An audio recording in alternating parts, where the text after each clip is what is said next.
o conjunto de pressões externas que caem sobre a nossa vida é hoje imensamente maior do que foi em qualquer época anterior.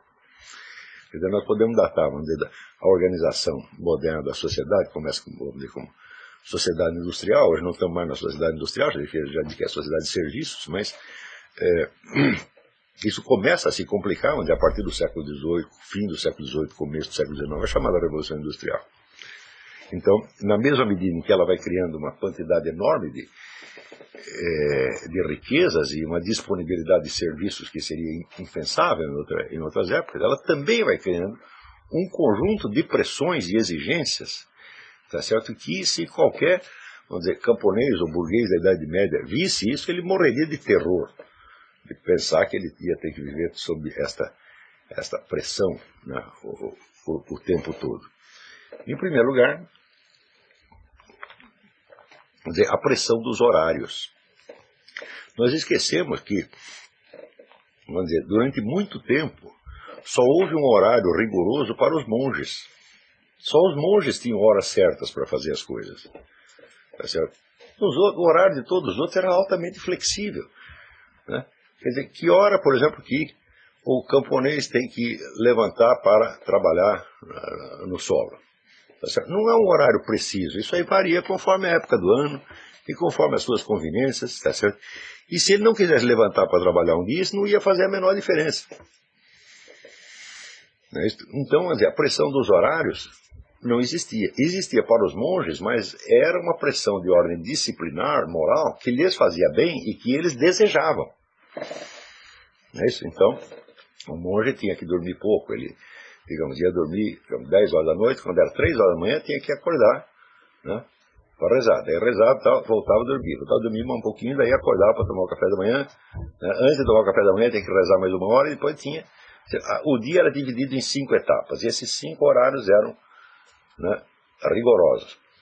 Então, quem desenvolveu a arte de medir o tempo foram os monges, e o fizeram para necessidades internas dos monastérios, que não eram necessidades de ordem prático-econômica, mas que eram ligadas à disciplina religiosa e moral. Para todos os demais seres humanos, você não tinha essa pressão dos horários.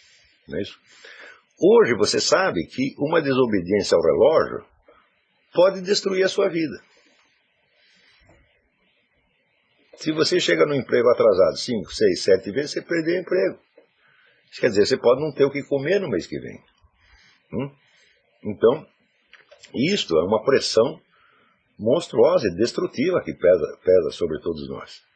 Nós vivemos com medo do relógio. E esquecemos que isto é uma experiência nova na espécie humana. Nós imaginamos que, ingenuamente, que isto é o destino humano. Isso não é o destino humano. Isso é uma coisa inventada, apareceu num certo momento, tá certo? E se desfará em outro momento.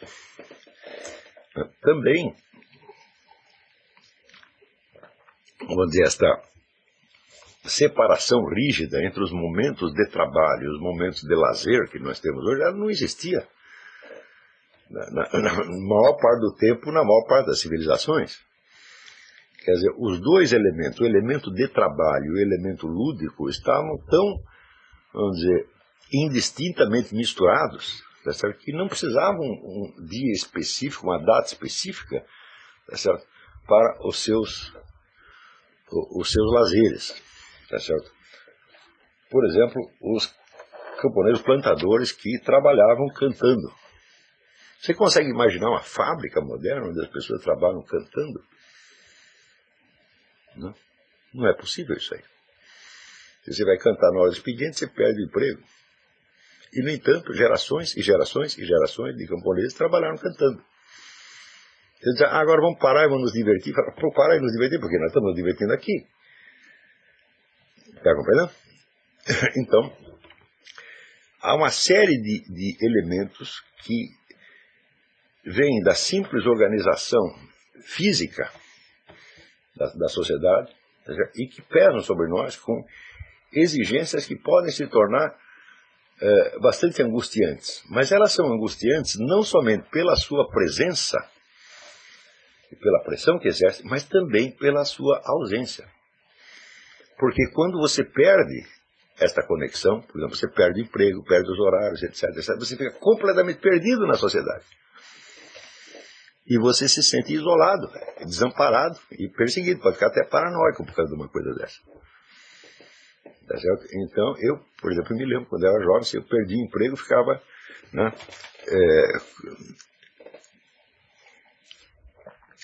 desesperado para arrumar outro, não só por causa do fator econômico, mas também porque o emprego me dava toda a rede de conexões sociais, dos meios de contato. Quer dizer, o sujeito sem emprego, ele fica privado de contatos sociais. Por quê? Você não pode falar com os seus colegas, porque os colegas estão trabalhando. Você não pode entrar no emprego deles e ficar lá batendo papo com eles. Você só pode conversar com os caras que estão no seu emprego. Veja que coisa terrível isso, é? Quer dizer, na hora que você perde emprego, você perde a sua rede de amigos. Também. Tá certo? E você é obrigado a construir outra fora. E assim por diante. Veja, esta também é uma situação que, por exemplo, até o ano de 1800, mais ou menos, pouquíssimas pessoas conheciam esta situação. No lugar onde você nasceu, você tem a sua rede de conexões e contatos, e não tem como perdê-la. Só tem como perder se você cometer um crime e for mandado embora da cidade. Quer dizer, essa questão, vamos dizer, do ostracismo, do isolamento, da solidão moderna, tudo isso não existia. Mas, claro, existiam outros problemas, existia doenças, peste, assalto nas estradas, insegurança generalizada. Praticamente era impossível você fazer uma viagem sem ser assaltado, né? Na Europa, uma certa segurança policial existiu somente a partir do século XVIII, XIX. Né? E tem outros problemas completamente diferentes, tá certo? Mas esses problemas pesavam sobre o conjunto da sociedade, pesavam sobre a comunidade, e não opunham o indivíduo à comunidade como estes problemas modernos. Está entendendo? Quer dizer, a maior parte das pressões que pesam sobre o indivíduo moderno são pressões que o isolam da sociedade. Quer dizer, é muito mais fácil você ser marginalizado e ser ostracizado hoje do que em qualquer outra época da história. O número de pessoas, né, que numa cidade grande como São Paulo ou Rio de Janeiro se sente marginalizada, separada, solitária, é enorme, é imenso. Tá certo? Isto nunca existiu em nenhuma outra época da história humana. É um fator novo, tá certo? E como é um fator novo, ele não faz parte da natureza humana, e a natureza humana não está automaticamente habilitada a lidar com essas situações. Tá certo? Então, todos estes elementos são forças de alienação. Mas por isto mesmo, justamente porque elas, vamos dizer, se interpõem entre você e os seus sonhos, você e seus objetivos, você e seus valores interiores, por isso mesmo elas constituem um desafio que só pode ser enfrentado mediante um esforço individual extra. Esforço individual extra de quê?